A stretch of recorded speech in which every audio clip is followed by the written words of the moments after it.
बच्चों बहुत बहुत नमस्कार। क्या हाल चाल। आइए बच्चों, आज के क्लास में हम लोग देखते हैं क्लास 8 सिविक्स का चैप्टर नंबर 4 न्यायपालिका का सभी प्रश्न उत्तर। ठीक है बच्चों, देखने वाले हैं। तो बच्चों आप लोग बहुत ज़्यादा कमेंट कर रहे थे कि सर आप कब क्लास 8 सिविक्स का चैप्टर नंबर 4 जो है हमारे लोग का न्यायपालिका, इसका क्वेश्चन सर कब करवाइएगा। तो आप सभी के भारी डिमांड पर आज लेकर आ चुके हैं और आज के क्लास में इस चैप्टर का सब प्रश्न उत्तर हम आपको कंप्लीट करवा देंगे। ठीक है, और इस चैप्टर को आपको कैसे पढ़ना है बाबू, इसके बारे में भी हम आपको बताएंगे।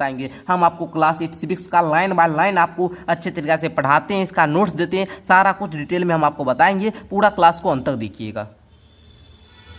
क्लास ज़्यादा लंबा नहीं होगा, लेकिन हाँ, हर एक क्वेश्चन का उत्तर जो आपको देंगे बिल्कुल सटीक उत्तर देंगे। जो आप लोग एक बार पढ़िएगा तो सब क्वेश्चन समझ में आ जाएगा। एक एक क्वेश्चन का उत्तर आप लोग को मिलने वाला है। ठीक है ना, क्लास हम ज़्यादा लंबा नहीं लेंगे, थोड़ा सा आपका क्लास होगा 10 से 20 मिनट का पूरा, लेकिन आपका क्वेश्चन आंसर कवर हो जाएगा। आइए बच्चों, आपका फर्स्ट क्वेश्चन यहाँ पर कहता है, आप पढ़ चुके हैं कि कानून को कायम रखना और मौलिक अधिकारों को लागू करना न्यायपालिका का एक मुख्य क्या होता है बच्चों, काम होता है। हम लोग पढ़े थे कि न्यायपालिका का जो मुख्य काम है क्या है जी, कानून को कायम रखना और मौलिक अधिकार को क्या करना, लागू करना। आपकी राय में इस महत्वपूर्ण काम को करने के लिए क्या न्यायपालिका को स्वतंत्र होना जरूरी है? क्यों जरूरी है बच्चों? बिल्कुल जरूरी है। अगर न्यायपालिका स्वतंत्र रहेगी तभी तो वो सबके पक्ष में बराबर बोलेगी ना। अगर वो स्वतंत्र नहीं है बाबू तो किसी एक के पक्ष में बोल दे, है ना, ऐसा हो सकता है ना जी। इसलिए न्यायपालिका का स्वतंत्र होना बहुत ज्यादा जरूरी है। नहीं तो कानून जो बनाएगी ना, कानून को जो कायम करेगी मौलिक अधिकार, वो देखिए किसी एक के बला हित में क्या करेगी, उस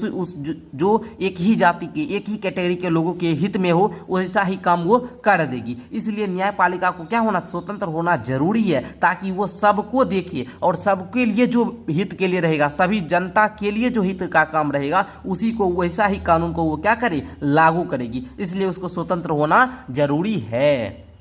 तो उत्तर किस प्रकार लिखना है आइए मैं समझाता हूं। लिखिएगा, न्यायपालिका कानून लागू करने और मौलिक अधिकारों की रक्षा करने का प्रमुख क्या है बच्चों, अंग है। यदि न्यायाधीश स्वतंत्र ना हो तो उन पर दबाव पड़ सकता है और वे निष्पक्ष न्याय नहीं कर सकते। किसी के वो जो है ना पक्ष में न्याय करेंगे, अगर उसको है ना क्या स्वतंत्र ना होंगे तब। अगर वो स्वतंत्र होंगे तब उन पर कोई भी दबाव नहीं पड़ेगा, और जब दबाव नहीं पड़ेगा वो निष्पक्ष न्याय करेंगे। ठीक है बच्चों, अगर उन पर कोई दबाव पड़ रहा है, अगर वो स्वतंत्र नहीं है, उन पर दबाव पड़ रहा है, तो वे निष्पक्ष न्याय नहीं कर पाएंगे। स्वतंत्र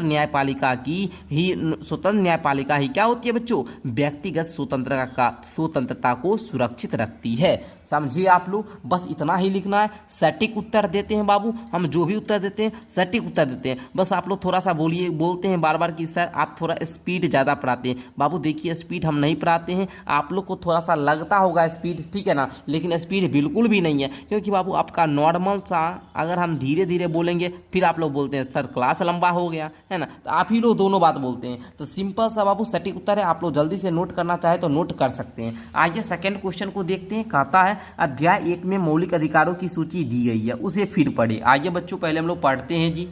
देखिए यही है आपका अध्याय 1 और यहाँ पर आपका मौलिक अधिकार को क्या बोला गया बाबू, भारतीय संविधान की अंतरात्मा भी कहलाता है। कौन, ये मौलिक अधिकार। तो बच्चों देखिए, मौलिक अधिकार के बारे में दिया गया, पहला समानता का अधिकार है, दूसरा स्वतंत्रता का अधिकार है, तीसरा यहाँ पर देखिए शोषण के विरुद्ध अधिकार है बाबू, यहाँ पर चौथा धार्मिक स्वतंत्रता का अधिकार है, पांचवा सांस्कृतिक और शैक्षणिक अधिकार है, छठा संवैधानिक उपचार का अधिकार है। और संवैधानिक उपचार का अधिकार है बाबू, यदि किसी नागरिक को लगता है कि राज्य द्वारा उसके किसी मौलिक अधिकार का उल्लंघन हुआ है तो इस अधिकार का सहारा लेकर वह अदालत में जा सकता है। यही ना बात बोल रहा है, और इसी पर आपका ये मौलिक अधिकार जो छठा है बाबू, इसी पर आपका क्वेश्चन भी आधारित है। तो आइए पहले हम लोग क्वेश्चन को अब समझने का प्रयास करते हैं, क्योंकि मौलिक अधिकार को हम लोग पढ़ चुके हैं। कहता है बाबू कि आपको ऐसा क्यों लगता है कि संवैधानिक उपचार का अधिकार न्यायिक समीक्षा के विचार से जुड़ा हुआ है। तो इसके उत्तर में आप लोग क्या लिखिएगा, चलिए हम लोग क्या करते हैं बच्चों, समझने का प्रयास करते हैं।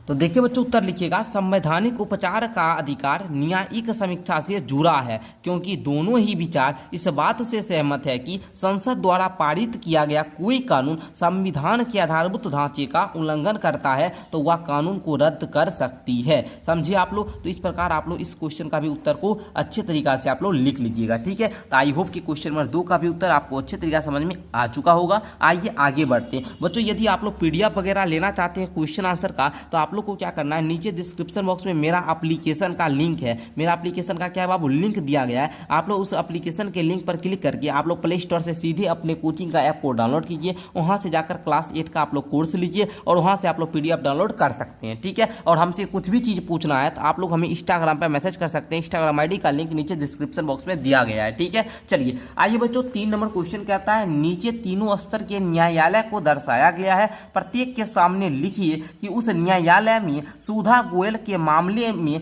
क्या फैसला दिया था। अपने जवाब को कक्षा के अन्य विद्यार्थियों द्वारा दिए गए जवाबों के साथ मिलाकर भी देखना है। तो बच्चों देखिएगा यहाँ पर सर्वोच्च न्यायालय के द्वारा क्या फैसला दिया गया था सुधा गोयल के मामले में, और उच्च न्यायालय के द्वारा और निचली अदालत के द्वारा, तो यही आपको लिखना है बच्चों। तो आप लोग पहले यहाँ पर लिखिएगा, ठीक है, निचली अदालत के द्वारा क्या दिया गया था। लक्ष्मण, उसकी माँ शकुन, जो ये नाम यहाँ पर देखिए बाबू, ये आंसर नहीं होगा, शकुंतला, ठीक है बच्चों, शकुंतला था जी, शकुंतला नहीं, शकुंतला था, नहीं शकुंतला, और उसके बहनोई जिसको हम लोग क्या बोलते हैं जी, दामाद बोलते हैं, क्या बोलते हैं बच्चों, दामाद, सुभाष चंद्र की मौत की सजा सुनाई गई थी, ठीक है। निचली अदालत के द्वारा लक्ष्मण, उनकी माँ कौन, शकुंतला, उनकी माँ कौन, शकुंतला, और उसके दामाद बोलिए या फिर बहनोई बोलिए, सुभाष चंद्र को मौत की सजा सुनाई गई थी। जब वो हाईकोर्ट में जाती है, ठीक है बच्चों, जब वो हाईकोर्ट में जाती है तो वहाँ पर लक्ष्मण,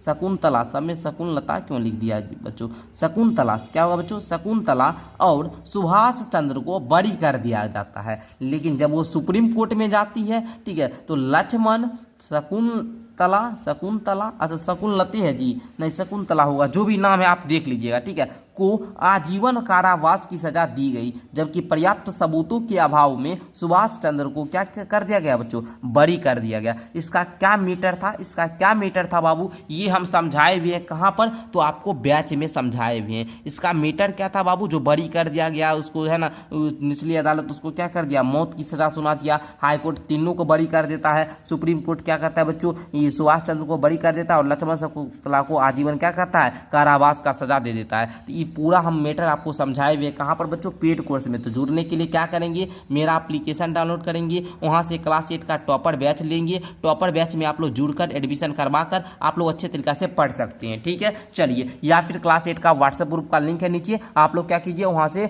ज्वाइन कर लीजिए, ठीक है। चलिए, कहता है बाबू सुधा गोयल मामले को ध्यान में रखते हुए नीचे दिए गए बयानों को पढ़िए, जो वक्तव्य सही है उन पर सही का निशान लगाइए, जो गलत है उनको ठीक करके लिखना है। कहता है आरोपी इस मामले को उच्च न्यायालय लेकर गए क्योंकि वे निचली अदालत के फैसले से असहमत नहीं थे। बिल्कुल ये बात सही है बाबू, वो निचली अदालत बोला कि जो ये निचली अदालत बोला कि लक्ष्मण, उनकी मां शकुंतला और उसके बहनोई, उसका जो दामाद है सुभाष चंद्र को क्या होना चाहिए बच्चों, मौत की सजा सुना दिया। तो ये आरोपी क्या हुआ, उच्च न्यायालय लेकर इसलिए गया क्योंकि वो निचली अदालत क्या हुआ, संतुष्ट नहीं हुआ, तो कहाँ गया बाबू, उच्च न्यायालय लेकर जाता है, ठीक है। कौन, ये जो सुधा गोयल का जो मामला था, ठीक है ना, इसको, ठीक है। ये बात बिल्कुल क्या है जी, सही है। आगे, वे सर्वोच्च न्यायालय के फैसले के खिलाफ उच्च न्यायालय में चल गए। अब देखिए, सर्वोच्च न्यायालय सबसे उच्च होता है, सबसे उच्च। अब सर्वोच्च न्यायालय का जो फैसला होगा उसको उच्च न्यायालय में उसको नहीं जाना चाहिए था, ठीक है ना, क्योंकि सबसे ऊपर सबसे ऊंचा हुआ सर्वोच्च न्यायालय। तो देखिएगा, ये बात जो है ये क्या है, गलत है, ये बात क्या है जी, गलत है बच्चों। इसमें आप लोग लिखिएगा कि ट्रायल कोर्ट द्वारा अपना निर्णय दिए जाने के बाद वे उच्च न्यायालय गए, यही बात गलत है। ट्रायल कोर्ट जब दे दिया ना, तो उसको अपना निर्णय जब दे दिया तो उसको उच्च न्यायालय में नहीं जाना चाहिए था, ठीक है। चलिए, उसके बाद अगर आरोपी सर्वोच्च न्यायालय के फैसले से संतुष्ट नहीं है तो दोबारा निचली अदालत में जा सकते हैं, नहीं, ये बात भी क्या बच्चों, गलत है। इसको भी सुधार करके लिखिएगा, यदि उन्हें सुप्रीम कोर्ट का फैसला पसंद नहीं आता है तो आरोपी दोबारा ट्रायल कोर्ट में वापस नहीं जा सकते हैं, ठीक है। इस प्रकार आप लोग लिख लीजिएगा कारण, ये क्या हुआ बच्चों, कारण हुआ, या फिर आप लोग इसको क्या बोल सकते हैं, सुधार, उसे ठीक करने के लिए, मतलब ठीक करने के लिए बोला था ना, तो सुधार करके लिखिए, सुधार किए, ठीक है ना, इसको सुधार करके हमने ये सेंटेंस को लिखा, ठीक है। चलिए, तो इस प्रकार क्वेश्चन नंबर 4 भी आपका क्या होगा, क्लियर हो गया। आइए, 5वां प्रश्न आपका कहता है बाबू, आपको ऐसा क्यों लगता है कि 1980 के दशक में शुरू की गई जनहित याचिका की जो व्यवस्था थी, ये सबको इंसाफ दिलाने के लिहाज में एक महत्वपूर्ण क्या थी बच्चों, कदम थी। तो आपको ऐसा क्यों लगता है, तो आइए बच्चों, इसका हम लोग 5 नंबर जो क्वेश्चन है इसका उत्तर हम लोग जानने का क्या कहते हैं बच्चों, प्रयास करते हैं। तो बच्चों यहाँ पर आप लोग लिखिएगा, उत्तर में क्या लिखिएगा, कि जनहित याचिका ने न्यायपालिका को आम नागरिकों तक न्याय की, ठीक है बच्चों, न्याय की पहुंच बढ़ाने का माध्यम बनाया। इस व्यवस्था से वे लोग भी न्याय की अपील कर सकते हैं जो सीधे तौर पर प्रभावित हो या जिसकी आवाज़ कम सुनी जाती हो। इसने न्याय की सर्वव्यापी समावेशी बनाने में मदद की। क्लियर ना? इस प्रकार आप लोग लिख लेना। बताओ मेरे भाई, यहाँ तक आपको समझ में आया? यस सर, समझ में आ गया। आई होप कि बच्चों आपको यहाँ पर सिविक्स जो है अच्छे तरीक़ा से समझ में आता होगा। लेकिन आप लोग अध्याय को पढ़ लीजिएगा। यदि आप लोग चैप्टर को अगर हमसे पढ़ लीजिएगा तो आपको और भी ज़्यादा बेहतर समझ में आएगा, क्योंकि हम चैप्टर में एक एक लाइन बाय लाइन आपको पढ़ाते हैं, हर पॉइंट को लिखाते चलते हैं, नोट्स आपको बनवाते जाते हैं। तो आप लोग चैप्टर को पढ़िए, उसके बाद क्वेश्चन आंसर का क्लास कीजिए। हम हर बैच में भी बोलते हैं, हर क्लास के बाद बोलते हैं बाबू आप चैप्टर को आप समझ लिए, इसका नोट्स का PDF मिल जाएगा, इसका क्वेश्चन आंसर भी हम करवा देते हैं। आइए आगे देखिएगा। क्वेश्चन नंबर 6 को कहता है ओल्गा टेनिस बनाम बम्बई नगर निगम मुकदमे में दिए गए फैसले के अंशों को दोबारा पढ़िए। इस फैसले में कहा गया कि आजीविका का अधिकार जीवन के अधिकार का क्या है बच्चों? हिस्सा है। अपने शब्दों में लिखिए कि इस बयान में जजों को का क्या मतलब था। तो बच्चों हम यहाँ पर दे चुके हैं, आप लोग लिखिएगा कि जीने का अधिकार है ना सिर्फ जीवित रहने तक सीमित नहीं है। जीने का जो अधिकार है, जीवन का अधिकार, इस सिर्फ जीवित रहने तक सीमित नहीं है, बल्कि आजीविका, बच्चों यहाँ पर लिखिएगा आजीविका कमा पाने का अधिकार भी इसमें शामिल है। झुग्गियों या पटरियों में बेदखली का मतलब इन लोगों को आजीविका का नुकसान है बच्चों। इसलिए जीवन का जो अधिकार है ये केवल अस्तित्व तक सीमित नहीं है, बल्कि लाइवलीहुड को भी संरक्षित करना है। ये ऐसा नहीं है कि हमको क्या जो झुग्गी झोपड़ी में रहता है उसको बेदखल कर दे, नहीं बाबू, उसको जो उसका आजीविका को नुकसान। आप लोग अभी पढ़िएगा, आगे अभी क्वेश्चन नंबर जब 9 बताएंगे तो वहाँ पर आप लोग पढ़िएगा क्या, भूख से मौत, भूख से मौत। जीवन का अधिकार सबको है तो उसके लिए सरकार को क्या करना चाहिए, ठीक है, उसको हम बताएंगे, ठीक है। तो अभी टेंशन मत लीजिए। आगे देखिए, इंसाफ से देरी, ये क्वेश्चन नंबर 6 का उत्तर था, आप लोग नोट कर लीजिए, ठीक है बच्चों। चलिए आगे देखिए, इंसाफ से देरी यानी इंसाफ का कत्ल, इस विषय पर आपको एक कहानी सुनाना है। तो आइए हम एक कहानी आपको देते हैं। कहानी है बाबू, एक छोटे से गांव में रामू नाम का एक किसान रहता था। समझिए यहाँ तक। उसकी थोड़ी सी जमीन थी। आपको यदि भाषा थोड़ा राइटिंग आप लोग को थोड़ा सा लग रहा होगा कि सर राइटिंग थोड़ा अच्छा नहीं है, तो कोई दिक्कत बाबू नहीं, हम पढ़कर बता रहे, इसको आप लोग लिख लीजिएगा, ठीक है ना, क्योंकि राइटिंग आप लोग कभी भी मत देखिए, है ना। हाँ, आप लोग को राइटिंग सुंदर बनाना है। हम यहाँ पर थोड़ा स्पीड में लिखा है तो वहाँ पर थोड़ा सा आपको क्या राइटिंग थोड़ा सा आपको अच्छा नहीं दिख रहा होगा, फिर भी हाँ हम आपको पढ़कर समझाते हैं, समझिए। एक छोटे से गांव में रामू नाम का किसान रहता था। बोल रहे हैं जो, उसको सुनकर भी लिख सकते हैं। उसकी थोड़ी सी जमीन थी, उसके पास थोड़ा सा जमीन था जिस पर वह बरसों से खेती कर रहा था। एक दिन गाँव के ही प्रभावशाली व्यक्ति, एक दिन क्या होता है, उसके गाँव का जो प्रभावशाली व्यक्ति होता है उसके जमीन पर क्या करता है, कब्जा कर लेता है। रामू क्या करता है, न्याय पाने के लिए अदालत जाता है। अदालत का दरवाजा खटखटाता है, लेकिन मुकदमा भी क्या होता है बच्चों, शुरू होता है। लेकिन तारीख पर तारीख मिलते रहता है, वकील बदलते जाता है, गवाह जो है वो बूढ़ा हो जाता है जी, जो उसका गवाह था वो बूढ़ा हो जाता है। लेकिन रामू की आधी जिंदगी अदालत के चक्कर काटते काटते बीत जाता है। भाई रामू है ना पूरा अदालत के चक्कर लगाता है भाई, उसका गवाह बूढ़ा हो जाता है। आधा जिंदगी का आधा हिस्सा उसको अदालत का चक्कर काटते है ना बीत जाता है। आखिरकार 20 साल बाद रामू को फैसला मिलता है, रामू के पक्ष में उसको जमीन लौटा दिया जाता है। लेकिन तब तक में वह बूढ़ा हो चुका था। कौन जी, ये रामू। 20 साल बाद रामू क्या हो गया, बूढ़ा हो गया। तब तक में खेत जो था ना वो भी बंजर हो गया। उसकी मेहनत का फल उसके जीवन में सुख ना ला सका। भाई इतना मेहनत करता था जमीन पर, लेकिन उससे उसको सुख ना मिल पाया। भाई बड़ी दिक्कत हो गया, ठीक है। इस प्रकार आप लोग लिख लेना मेरे भाई, आप लोग को समझ में आ चुका होगा। ये क्वेश्चन नंबर 8 का आता है बाबू कि अगले पन्ने पर शब्द संकलन में दिए गए प्रत्येक शब्द से वाक्य बनाइए। बाबू आप लोग क्या कीजिएगा, यहाँ पर आइएगा और यहाँ पर आपका शब्द संकलन दिया गया है, जिसमें शब्द है बाबू बरी करना, अपील करना, मुआवजा, बेदखली, उल्लंघन। ये शब्द का आपको वाक्य बनाना है। तो मैंने यहाँ पर बनाया है वरी करना का वाक्य। सुधा मर्डर मुकदमे से उच्च न्यायालय ने लक्ष्मण, शकुंतला और सुभाष चंद्र को बरी कर दिया। ये शकुंतला का कौन था बाबू, सुभाष चंद्र दामाद था, बहनोई था ना जी। चलिए बाबू आगे बढ़िएगा। अपील करना बाबू, अपील करना, ठीक है ना।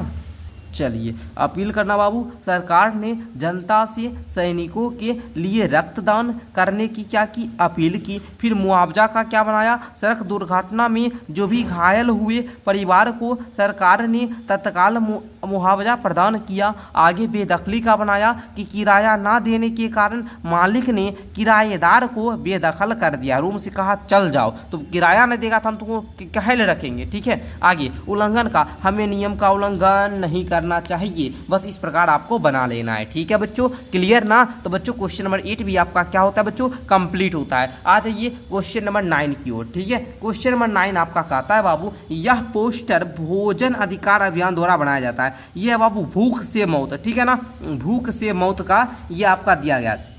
कहता है आप लोग यहाँ पर एक चीज सुने हुए होंगे, क्या सुने हुए होंगे बाबू, आप लोग सुने हुए होंगे कि प्रत्येक व्यक्ति का जीवन का अधिकार है, प्रत्येक व्यक्ति को जीवित रहने का क्या चीज, अधिकार है। परंतु जीवित रहने के लिए क्या चाहिए जी, खाना चाहिए। हम आपको समझाते हैं, है ना, आंसर किस प्रकार इसका लिखना है समझाते हैं। देखिए बोला जाता है कि प्रत्येक व्यक्ति को जीवित रहने का क्या है, अधिकार है, लेकिन जीवित रहने के लिए क्या चाहिए बाबू, खाना चाहिए। और रोटी के बिना व्यक्ति भूख से क्या हो जाएगा जी, मर सकता है सर। भूखमरी के कारण समाज में क्या होता है, और सामाजिक तत्व पैदा हो जाता है। जीवन के अधिकार में आजीविका कमाने की अधिकार भी शामिल है। इसलिए इस पोस्टर को पढ़कर भोजन के अधिकार के बारे में सरकार का दायित्व जो होगा वो निम्नलिखित कर्तव्य होगा, निम्न कर्तव्य होना चाहिए। क्या क्या कर्तव्य होना चाहिए, तो पहला कर्तव्य होना चाहिए कि सरकार को बेरोजगारों को रोजगार देना चाहिए। दूसरा कर्तव्य होना चाहिए कि सरकार को बेरोजगारों को बेरोजगारी भत्ता देना चाहिए। तीसरा, सरकार को अति निर्धन व्यक्ति को निःशुल्क या सस्ते खाद्य पदार्थ देना चाहिए। समझे, या तो निःशुल्क दे दे या तो सस्ता में खाद्य पदार्थ दे दे, ये आप लोग लिखिएगा, ठीक है। इसको और भी ज्यादा आप लोग अच्छे तरीके से भाषा बनाकर लिख सकते हैं, ठीक है ना।